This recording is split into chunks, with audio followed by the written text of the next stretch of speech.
kapag ang guro ay nagsasalita dito sa harap. Sabi? Ang gagawin po namin kapag ang aming guro ay nagsasalita sa harap ay makinig lamang ng mabuti. Magaling. Ano naman ang iyong gagawin kapag gusto ninyong sumagot? Okay, hindi? Taas na po ang aming kamay. Magaling. Ngayon, mayroon tayong aktibidad na gagawin. So, ating tawag sa aktibidad na gagawin ay Zoom pamod. So, meron ako ditong larawan na pinakita ko sa TV. At ang iyong gagawin ay iyong hulaan. Handa na ba kayo mga bata? Opo. Okay. Unang larawan. Ano ang iyong nakita? Ano nakita sa larawan? Okay. Icon? Isang mangga. Tama ba? Tama ba? Sabi ni Icon? Tama. Wow! So, pangalawang larawan ng bata. Ano yung nakita? Okay, ninyo? Nakita ko po sa pangalawang larawan ay ang puno ng mangga. Tama ba? Tama. Pagkarating si Aiko at ninyo ng tatlong basa. Ngayon mga bata, base sa larawan na pinakita ko sa TV, ano kaya ang ito ng ating babasahin ngayon sa hapon ito? Okay? Ready? Ano? Alamat. Sige. Sino pang may idea? Ako na po! Okay, Iko? Tungkol po sa lalaki ng mga garo. Tama. Di ka rin sinin ko ng tatlong palakpak.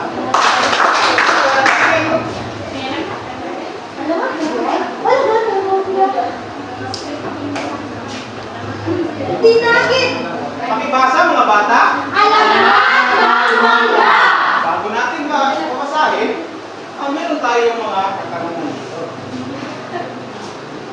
No? Hindi ba natin itong sagutan mga bata? Opo! Okay, pwede natin. Una, basa.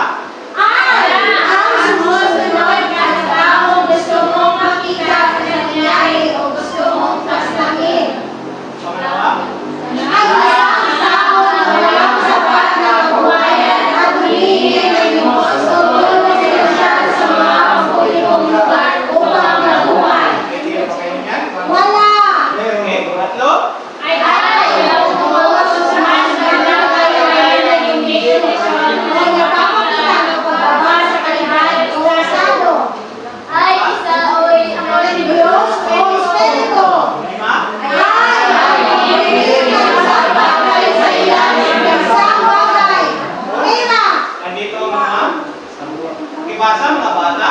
nagmana, pulubi, luha, luha. Ngayon, bago tayo magpatuloy, ay mabasahin muna natin ang ating layunin. Sa pagkatapos ng aralin, ang mga bata ay nasahan na, pakibasa. Alamat ng mangga, nakakauwi ng pagkasunod-sunod ng mga nangyayari sa kwento. Nakakalagaan ng kwentong alamat. Wala pa, magbasa. Ngayon mga bata, gusto niyo ba makinig ng kwento? Opo! Ako dito, ha? Ang iyong gagawin ay makinig lamang. Natapos ito, ay meron akong papagawa sa inyo. Handa na ba mga bata? Opo! Okay.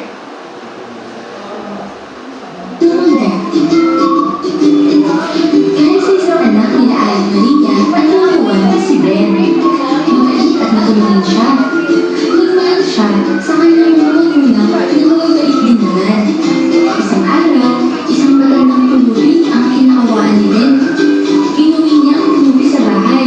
Pinagluto at kinakain.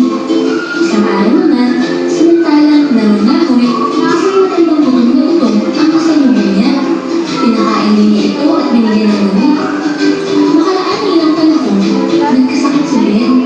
Sa kabila ng pagsisikap ng mag-asawa na pagaling ng anak, lumukha pa rin ang kanyang kalagayan hanggang sa siya'y bawian na ng buhay. Ganoon na lamang ang iyak ng mag-asawa. Kinabukasan, habang nakaburo ng kanyang anak, dumating ang isang diwata. Hiningi nito ang puso ni Ben. Ibinaon ng diwata ang puso sa isang bundok. Ito ay naging punong kahoy na may bungang buhis puso. Marami mong ito. Ngayon mga bata, nagustuhan niyo ba ang kwento? Nagustuhan niyo ba ang kwento mga bata? Ngayon, papangkatin ko muna kayo sa dalawang pangkat dahil meron kayo gagawin. So, hanggang kay ninyo, hanggang kay Ana ay ang unang pangkat at Sarah naman, mula kay Sarah at Aiko ang pangalawang pangkat. So, meron ako dito, saan ang bawat kahon ay kailangan ninyo sagutan. So, nandito ang mga kailangan nyo. Ang bawat kahon mayroong mga tanong. Sino, ano, bakit, kailan, paano, at saan. So, nandito ang paksa ang ating inyong gagawin. So, ngayon, dito ako ng pangkat. Ito na ang pangalawang pangkat. So, ang gagawin nyo ay sulapin nyo ang pagkatapos, ibigitin nyo sa Sara at pumili kayo ng isang representante na mag-uulat sa inyong ginawa.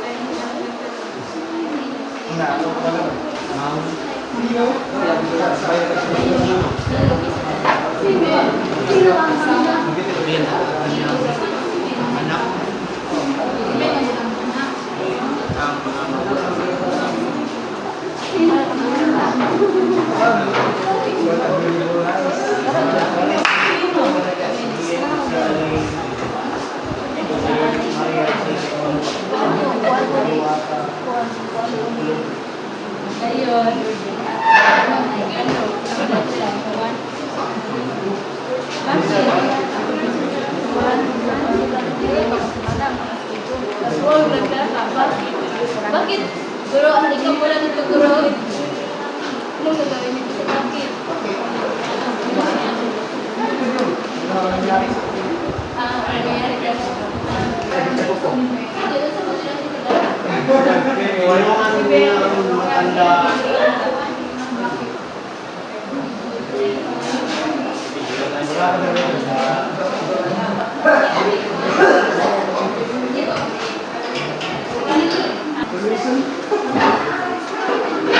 Akin nyo lang idikit sa Sara.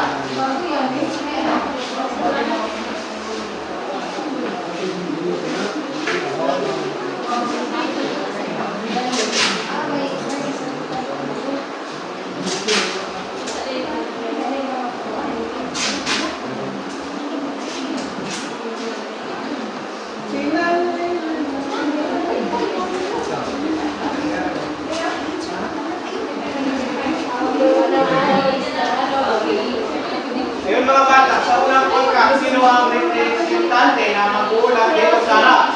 Jose, ulat mo ang inyong ginawa. Dito.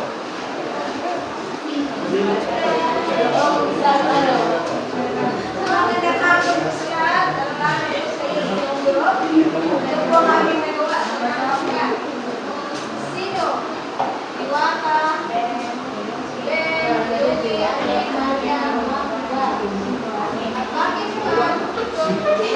At bakit tinulungan ang maganda at Yuki? Paano pinakain at binigyan ng gamit? Sa ano? Nagasakit si Ben at namatay at binigyan ng Diwata ang puso ni Ben. Kailan? Isang araw. Saan? Sa loob ng bahay. Ano sa alaman ng lugar? O, palapakan natin ang pangkat sa dalawang pangkat naman. Jamaica. Jamaica!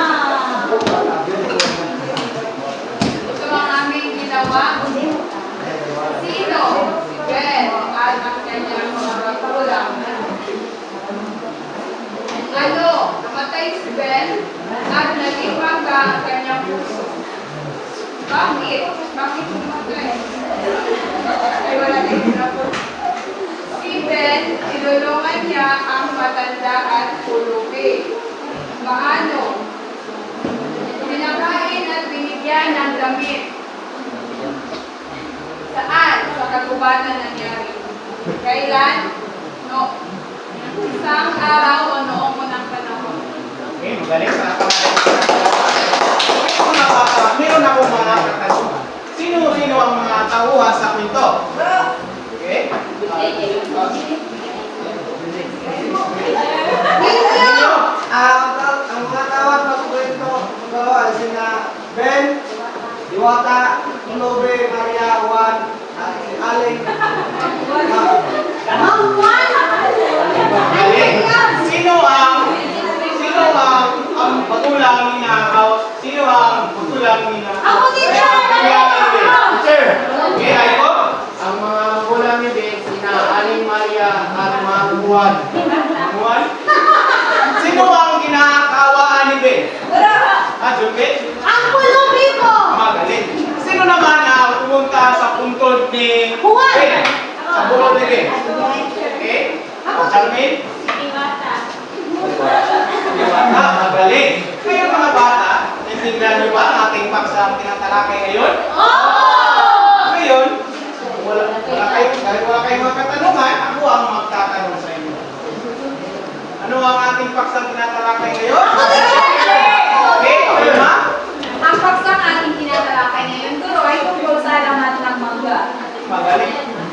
Ano ang mga aral na inyong napulot, mga bata, tungkol sa ating kwento na inyong binasa, inyong pakinggan, yung mga aral yung napulot nyo? Okay, Carmen? Ang minsan na aral na pulot ng kwento tungkol sa laman ng mangga ay dapat makasigay sa kapwa. Magaling. Yun. Paano natin napapalagaan ang kwentong alaman sa pang-araw-araw na pamumuhay? Okay, Sarah? Paano natin napapalagaan? Sa pamamagitan ng pagbibigay sa mga tao na kailangan. Magaling kayo mga bata. Mayroon naman tayong aktibidad na gagawin. So ang gagawin ninyo ay iguhit ninyo ang mga pagkasunod-sunod na mahalagang pangyayari sa kwento gamit ang storyboard. Para yung pangkat, ang gagawin ninyo ay iguhit ninyo ang una hanggang ika-anim na mahalagang senaryo at ipaliwanag. Pagkatapos ay yung idikit sa pisara at pumili ng isang representante na mauna.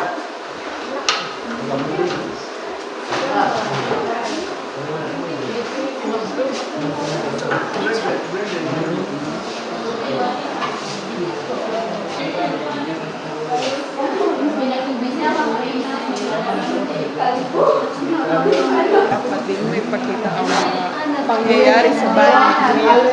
Juan, Aling Maria.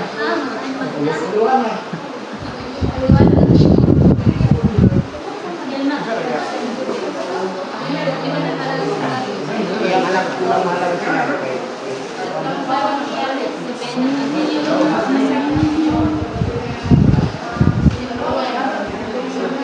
Bugag. Kuya, si Bugag.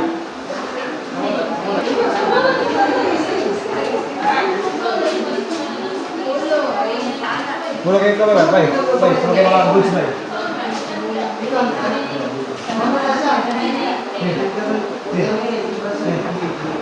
Bay. Bay.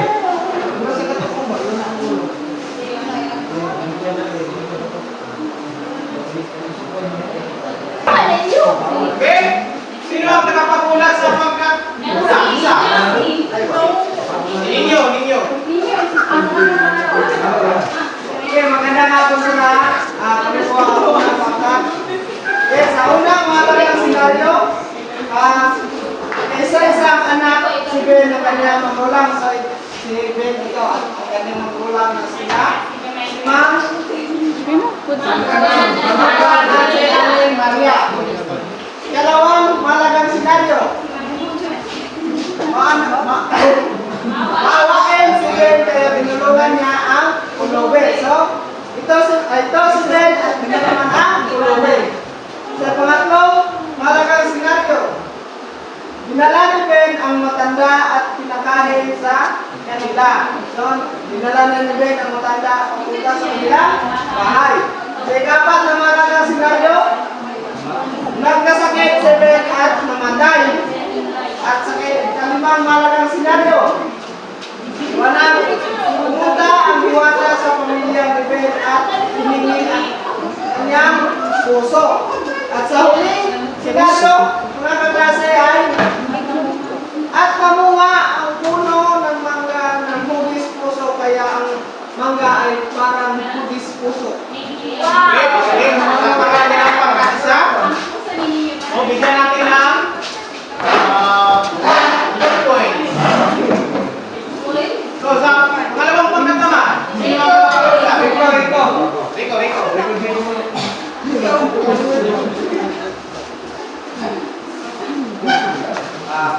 Ang malagang senaryo po ay isang babae at anak at ama. So, paliwanag, nag-iisa na lang ay Maria at mga babae, Sibil.